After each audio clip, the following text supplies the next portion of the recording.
Куштарбек Кимсанов деген дагы бир өткүр жигит бар, жазуучу. Ошол интернетте берип жүрүптүр. Ол кайсы дегенде кыз севине 40 китеп.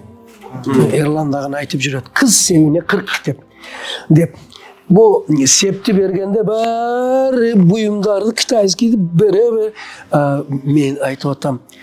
Кыз севине 40 та китепти кошуп берели. Кайсы дегенде Кур'ан-ы Карим, İmam Bukhari, sahih hadislerden başlap, andan keyin Aytmatov, Manas, Oygüldörü, şuntu oturup 40 ta kitapın tizmesini tüzdüm.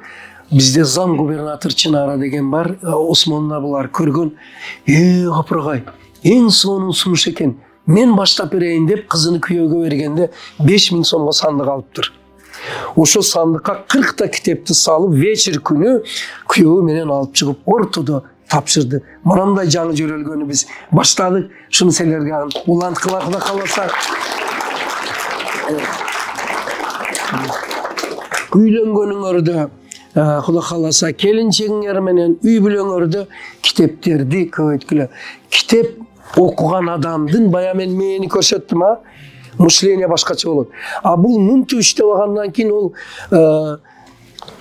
Arap alfabetini da жақсы окута берет, hadisleri da окута берет, математиканы да бир эле нерсе менин иштөө механизми козголуп иштөөгө үргөнгөндөн кийин ол бардык сферага кетет. Бизнести ham зор кылат, башка ишти дагы, илимди дагы алып кептин баары баягы кумтөрдү иштетип алышта. А кумтөрдү иштетиштин жолу бул китеп окуш экен, анан манамдай сухбаттарга ихлас менен катышып туруп экен. Рахмат силерге балдар.